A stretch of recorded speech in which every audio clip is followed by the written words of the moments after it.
Merhaba arkadaşlar. İlk milletleşmelerin neden Batı Avrupa'da başladığını açıklamaya çalıştık ve buna ilişkin değişik konuları farklı başlıklar halinde ele aldık.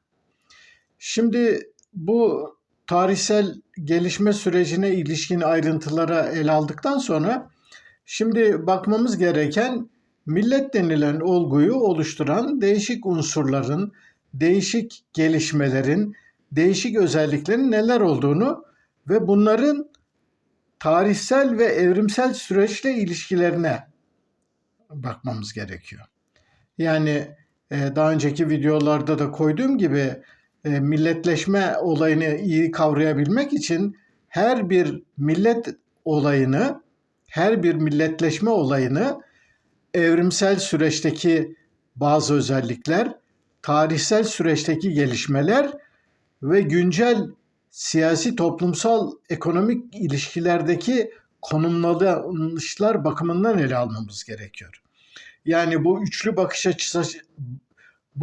bakış açısıyla ele almadıkça tek tek milletleşmelerden yola çıkarak bu milletleşmelerin şu ya da bu özelliklerini öne çıkararak bir noktaya varmak çok zor. Şimdi konuyu bu boyutlarıyla girmeden önce bu videoda Avrupa'nın göbeğinde olan birçok özelliği bakımından çevresindeki milletleşmelerden çok farklı olan sıra dışı, benzersiz, bu anlamıyla da özgün bir milletleşme örneği olarak İsviçre konusunu ele almak istiyorum. Aslında böyle bir düşüncem yoktu fakat geçenlerde karşıma bir video çıktı. Bu videoda hatta konuyu bile bilmiyorum. Sadece Aytunç Altındal diye bir araştırmacı ve yazar var. Bu yazarla bir dinci yazarın tartışmalarına tanık oldum. Şimdi bu dinci yazar, yani burada dinci derken yani inanan Müslümanları, dindarları falan kastetmiyorum. Bildiğiniz gibi Türkçe'de dinci, dini istismar ederek siyasi amaçları için dinsel düşüncelerden ve dinsel inançlardan yararlanan pragmatist ve çıkarcı adamları kastediyoruz. Yani dincilik budur. Yoksa Müslümanlığa inanan ya da dine inanan insanlarla burada herhangi bir sorunum yok. Bunu bütün arkadaşlar biliyor. Neyse, bu dinci yazar işte kendi kafasındaki, kendi kurduğu, tahayyül ettiği Türkiye'yi anlatırken söz nasıl olduysa birden İsviçre'ye getirdi ve İsviçre'de şöyledir böyledir demeye başladı. Şimdi İsviçre'den o söz edince Aytunç Altındal da, bu da deneyimli bir yazar. Aytunç Altındal da ya dedi, İsviçre'de dedi, ben dedi 40 senedir İsviçre'de yaşıyorum dedi. Yani müsaadenle dedi, İsviçre'yi senden iyi biliyorum dedi. Yani bu dediklerinin İsviçre'yle hiçbir ilgisi yok. Diğeri şaşırdı tabii. Olur mu ya dedi, işte İsviçre'de şöyledir böyledir bir şeyler gevelemeye başladı gene. Aytunç Altındal tekrar şey yaptı. Ya dedi, öyle değil dedi. Yani İsviçre'de dedi İsviçreli diye kimse dedi İsviçreliyim demez dedi. Orada dedi kanton gerçeği vardır dedi. Bir Cenevreliyim der adam dedi. İşte Lüzernliyim der, şudur, şuradanım, buradanım der dedi. Sen dedi İsviçre milletleşmesinin özgünlüğünü bilmiyorsun. Bilmeden böyle şeyler yapma falan dedi. Neyse, yani konumuz bu dinci adamın söyledikleri ya da onun yanlışlarının düzeltilmesi değil elbette. Benim burada anlatmak istediğim İsviçre örneğinin gerçekten kafa karıştırıcı bir örnek olması. Şimdi bu kafa karıştırıcı örneği ortaya koyduğumuzda, onun bazı gelişme çizgilerine baktığımızda aslında milletleşme dinamikleriyle ilgili olarak bu videoya kadar yaptığım bazı açıklamaları daha yerli yerine oturtabileceğimizi fark ettim. O yüzden İsviçre'nin benzersiz milletleşmesinden söz etme gereği hissettim. Şimdi aslında İsviçre milletleşmesinin en çarpıcı yanı İsviçre'de milletleşme ve devletleşme ilişkisinin ters olmasıdır. Ne demek bu? Yani Avrupa'daki birçok ülkede önce milli devletler kurulmuştur. Sonra bu milli devletler milletleşmeyi tamamlamışlardır. Yani vatandaşlarını oluşturmuşlardır. Ama İsviçre'de süreç tam tersi. Ortada devlet bile yokken önce millet oluşmuş, sonradan uzun tarihsel sürecin sonunda İsviçre devleti, yani İsviçre Cumhuriyeti ortaya çıkmıştır. Şimdi bu önce devlet sonra millet hikayesinin en çarpıcı örneği biliyorsunuz İtalya ve Almanya'dır. Yani Almanya'da siyasi birlik Bismarck'ın demir yumruğuyla 1870'lerden sonra kuruldu. İtalya'da ise daha da geç. Yani bir sürü İtalyan milliyetçisi vardır. Fakat bunların içerisinde Mazzini'nin çok çarpıcı bir cümlesi vardır. Bu İtalyan milliyetçilerin öncülerinden Mazzini bir konuşmasında şöyle diyor. İtalya'yı kurduk, şimdi sıra İtalyanları yaratmaya geldi. Şimdi bu söz aslında şu anlama geliyor. Yani önce devleti kuruyorsun, yani belli bir etnik temele, belli bir millete dayandığını iddia ediyorsun ama gerçekten iddia ediyorsun. Ama aslında böyle bir millet yok ki gerçekten de öyledir. Yani İtalya'da daha önce de anlatmıştım. İtalya'da özellikle de şehir devletlerinin çok güçlü olmasıyla birlikte orada kent devletleri olgusu çok önemliydi. Yani örneğin Floransalı, Cenovalı, Napolili, ondan sonra Romalı olmak başlı başına bir önemdi. İtalyanlık diye bir şey yoktu. Dolayısıyla Mazzini İtalyan birliğini, siyasi birliği sağladıktan sonra bütün bu farklı kimlikleri İtalyan kimliği altında birleştirmemiz gerekir demeye çalışıyordu. Şimdi bu süreç birçok ülkede de böyle gerçekleşmiştir. Bunlardan birisi de aslında Türkiye'dir. Yani Türkiye'de önce 1923'te Türkiye Cumhuriyeti Devleti kuruldu.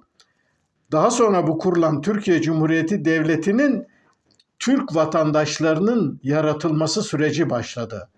Ve bu süreç kendine batıdaki devlet merkezli, özellikle de Fransız örneğini kendine model olarak aldığı için Türk milletleşmesi sancılı ve sıkıntılı oldu. Ki o sıkıntının sonuçlarını bugün hala yaşıyoruz. Yani Türkiye'de bir Türk nedir, Türk vatandaşlık bağıyla bağlıdır, şudur budur, bir sürü tartışma var biliyorsunuz. Ama bütün bu tartışmaların bir türlü üstesinden gelinemedi. Bunları bu videolar dizisinin yeri geldiği zaman bu konuların ayrıntılarına gireceğim ama şimdilik şunu anlatmak istiyorum. Önce devlet, sonra millet örneği bakımından İsviçre bunun tam tersini kanıtlayan çarpıcı bir örnek. Yani millet olmanız için önce devlet olmanız, sonra bu devlet içerisinde aynı dili konuşan, aynı topraklarda aynı kimliği paylaşan kişiler olmanız gerekmiyor. İsviçre bunun çarpıcı bir örneği. Peki İsviçre'de süreç nasıl oldu? İsviçre'de aslında kantonal gelişme dediğimiz bir özellik var. Yani belli bölgelerdeki belli kantonlar, kanton denilen aslında bir küçük kent devleti ama direkt şehre bağlı olmayan bir biçimde belli bir bölgedeki kişilerin sağladıkları bir birlik, siyasi, toplumsal, ekonomik birlik olarak kantondan söz ediliyor. Şimdi İsviçre milletleşmesinin başlangıcında 3 tane kanton var. 13. yüzyılın sonlarına doğru Uri, Schwyz ve Unterwalden denilen 3 kanton bir araya geliyorlar. Bu 3 kanton birleşerek savunma amaçlı bir ittifak kuruyorlar. Şimdi zaten İsviçre milletleşmesinin mayasında, çıkış noktasında bu var. Biliyorsunuz İsviçre dağlık bir ülke. Yani verimli ovaları yok, ormanları o kadar zengin değil. Yani pek öyle birilerinin iştahını kabartacak, gidip de işgal edilecek bir yer değil. Çok dağlık ve dağınık bir yer olduğu için aslında böyle de bir şey yok. Ama bulunduğu konum itibariyle öylesine Avrupa'nın göbeğinde kritik bir noktada ki çevredeki büyük güçler her zaman İsviçre'yi kontrol altında tutmak istiyorlar. Dolayısıyla İsviçre'deki bu değişik bölgelerin, değişik kantonların birlikte kendilerini koruma amaçlı ittifaklar içerisine girmeleri İsviçre milletleşmesinin temelini oluşturuyor. Şimdi dış düşmanlara karşı, yani bölgeyi hakim olacak ve oraya sahip olacak düşmanlara karşı mücadele için bu birlik kurulduğu için ve öncelikle amaç savunma olduğu için burada bir araya gelen kantonlar, bu 3 ile başlıyor, daha sonra sayı yükseliyor. İşte 5, 8 öyle yükseliyor. Bunların konuştukları diller, kültürleri, farklı dinleri hiçbir önem taşımıyor. Çünkü İsviçre denilen bölgede yaşayan, bu kantonlarda yaşayan insanlar diğer kantondakilerin konuştukları dile, bunların sahip oldukları dine, farklı kültürlerine falan bakmadan sırf yaşadıkları toprakları, yani ana vatanlarını savunmak için bir araya geliyorlar. Dolayısıyla burada bunları bir araya getiren bir hanedan yok, bir krallık yok, bir yönetim, merkezi devlet yok. Bu yalnızca tabandan gerçekleşen bir birliktelik. Dolayısıyla İsviçre bu anlamıyla Avrupa'daki birçok önce devlet sonra millet kalıbına uymayan ve bu kalıbın evrenselliğini çürüten en önemli örneklerden birisi. İsviçre milletleşmesinin tabanda başladığını söylemiştim. Evet, tabanda oluyor ve tabanda olması da aslında onun gönüllü bir birlik olmasına ve var olan farklılıklara rağmen bir birlik olmasına. Şimdi farklılıklar nelerdir? Örneğin İsviçre'de bugün de hala geçerli olan 4 tane dil var. Almanca, Fransızca, İtalyanca, bir de Romanşça, yani Latince'nin değişik bir, yani Latin dillerinden birisi. Çünkü Avrupa'da böylesi Romanşça benzeri birçok dil var biliyorsunuz. Korsika dili var, Oksitan dili var. Ondan sonra bir sürü böyle diller var. Bunlardan bir tanesi Romanşça. Şimdi bir araya gelen eyaletlerin bir kısmı Almanca konuşuyor, bir kısmı İtalyanca konuşuyor, bir kısmı Fransızca, bir kısmı da Romanşça konuşuyor. Dolayısıyla bu ittifak içerisinde 4 dil konuşan insanlar var. Bu insanların dinleri de farklı. Bunların bazıları Protestan, Protestanlığın farklı mezhepleri de var. Bazıları ise Katolik. Ama bu da onların bir araya gelmelerine bir engel olmuyor. Yani dolayısıyla dinsel çeşitlilik de var. Kültürel olarak ise zaten farklılar. Her bir kantonun, her bir bölgenin kendine özgü bir takım gelenekleri, kültürleri falan var. Dolayısıyla bu farklı dinlerden, farklı dillerden, farklı kültürlerden insanların bir araya gelerek oluşturdukları bir model oluyor.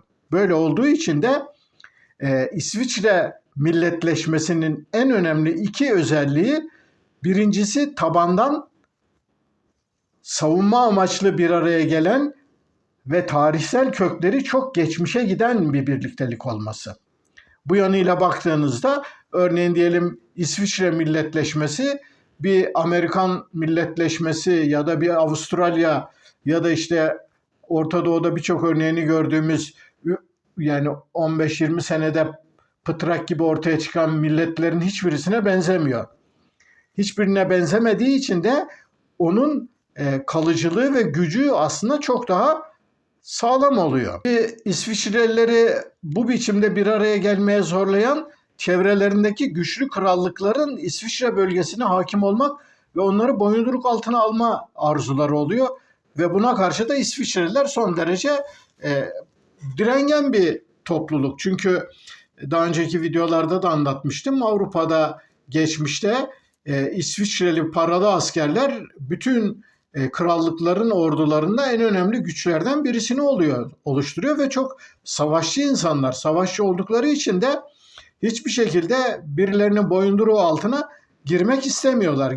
İstemedikleri ve savunma amaçlı olarak bir araya geldikleri için farklı kültürlere, farklı dillere, farklı dinlere sahip olmalarına rağmen İsviçre'nin bulunduğu bölgelerdeki bölgeyi ana vatan olarak bildikleri için ana vatanlarını korumak amacıyla bir araya geldiklerinden İsviçre milletleşmesi. Bu açıdan da Avrupa'da benzerlerine pek rastlanmayan son derece sıra dışı ve özgün bir birliktelik.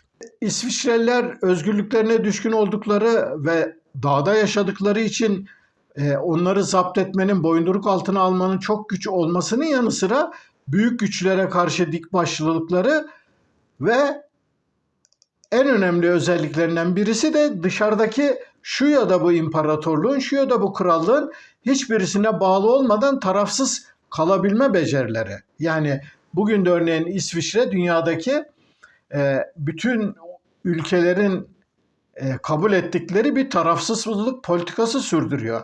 Yani bildiğim kadarıyla 300-350 yıldır hiçbir savaşa girmemiş tek millet olma ayrıcalığı İsviçrelilerde var. Belki şeyler de öyle herhalde. Lüksemburg da öyle olabilir. Yani bu tip Lüksemburg ya da Andorra gibi böyle çok küçük bazı devletler var. Onlarda da bu tarafsızlık politikası çok önemli ama en çarpıcı, en güçlü örnek olarak İsviçre var. Dolayısıyla İsviçre milletleşmesi büyük güçlere karşı direnme, kendi topraklarındaki bağımsız yaşama güdüsü ve tarafsızlık politikasıyla da milletleşmesinde bu ilkeler üzerine kurduğu için de son derece kalıcı ve güçlü, özgün bir örnek olarak dikkat çekiyor. Şimdi durum böyle olunca İsviçre milletleşmesi aslında diğer ülkelerde hemen hemen pek görülmeyen belli bir kurallara sıkı sıkıya bağlı olarak gelişmiş bir milliyetçilik. İsviçreliler şunu diyorlar: biz hiçbir krallığa boyun eğmeyiz. Biz özgür insanlarız.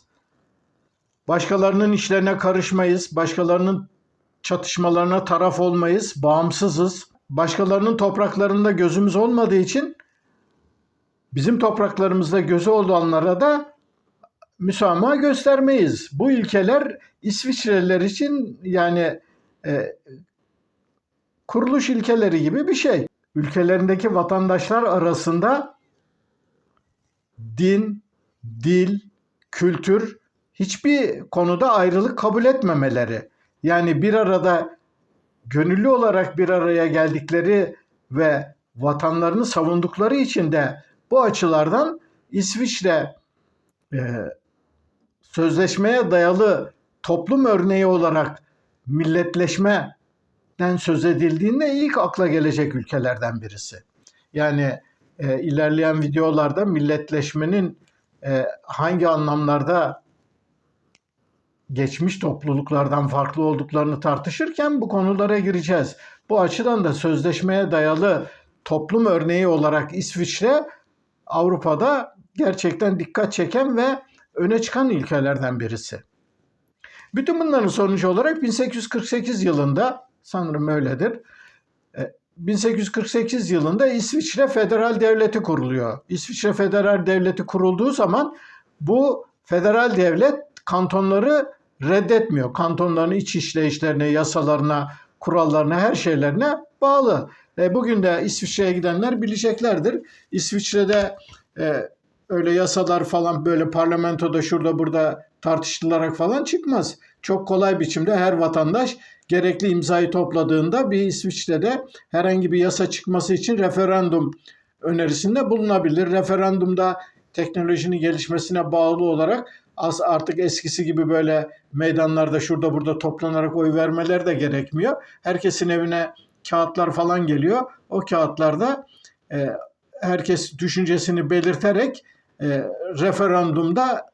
referandumlar sonuçlanıyor. Yani İsviçre bu açıdan da son derece demokratik bir işleyişe sahip bir millet.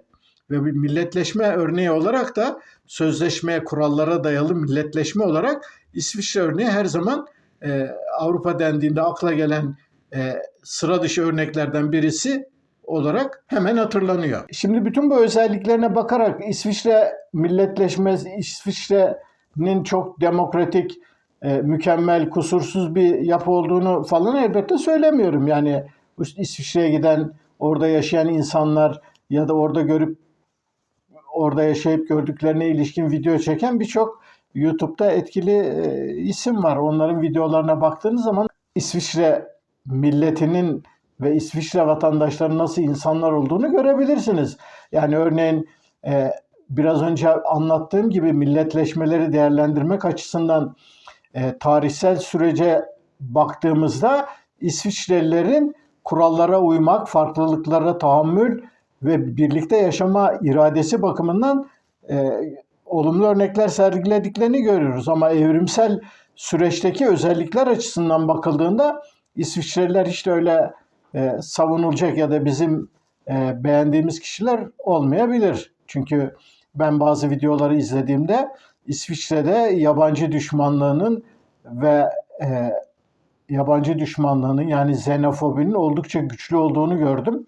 Yani İsveçliler hiç de öyle demokrat işleyişte, kendi işleyişlerinde demokrat olabilirler ama başka insanlarla, başka toplumlarla ilişkilerinde işte öyle hoşgörülü ve olumlu insanlar olarak gözükmüyor. Kuşkusuz her milletleşmede, her milletleşme örneğinde böylesi ayrıntılar ve bir takım konular olabilir. Buna bir şey demiyorum. Sonuç olarak tarihsel gelişimi açısından bakıldığında İsviçre'de milletleşme olgusunun gösterdiği karakteristik özellikler milletleşmelerin ne kadar farklı olabileceğini, millet ve milletleşme olgularını açıklarken kestirme ve kolay yargılardan hareketle millet şudur, millet budur diyerek konuyu kestirip atmanın ne kadar temelsiz olabileceğini İsviçre bize çarpıcı bir biçimde gösteriyor. Yani örneğin işte Türkiye'de Türkçenin dışında başka dillerin konuşulması bizi parçalar diyenlere karşı İsviçre örneğini veriyorsunuz. Ama tabii İsviçre örneğinin ne olduğunu, tarihsel sürecinin nasıl geliştiğini bilmedikleri için bu sefer ya orası başka, orada başka, onları hatta millet olarak saymayabiliyorlar bile. Yani videonun başında söylediğim o dincinin Aytunç Altındal'ın söylediklerinden sonra kafası iyice karıştı ve eminim ki o da böyle şeyler düşünmüştür. Yani demek istediğim İsviçre örneği millet ve milletleşme olgularının açıklanması bakımından ezberleri bozacak ve sorunların hiç de göründüğü kadar kolay basit olmadığını ortaya koyan çarpıcı bir örnek. Yani farklı dinlerden, farklı dillerden, farklı kültürlerden insanların aynı bir millet içerisinde olmaları ve bunu gönüllü olarak aşağıdan yukarıya yüzlerce yıldır çok kararlı bir biçimde sürdürüyor olabilmeleri bazılarına konuyu, milletleşme konusunu iyi bilmeyen insanlara çok sıra dışı ve anlaşılması zor bir durum olarak gözüküyor. Bu açıdan İsviçre ve İsviçre tipindeki milletleşme örneklerinin incelenmesi bu konunun anlaşılması bakımından yararlı ipuçları sunacaktır diye düşünüyorum. Dolayısıyla İsviçre milletleşmesine ilişkin ayrıntılı konulara girmedim. Girmeye de gerek yok. Bu anlattığım kadarıyla bu özelliklere dikkat edildiğinde milletleşme konusunun ne kadar çetrefilli ve karmaşık bir sorun olduğunu çok daha kolay bir biçimde anlamak mümkün olabiliyor. Sanırım bu videonun da sonuna geldim. Beni dinlediğiniz için teşekkür ederim. Yorum yapan, eleştiren, destekleyen bütün arkadaşlara teşekkür ediyorum. Bir sonraki videoda buluşana kadar hoşça kalın.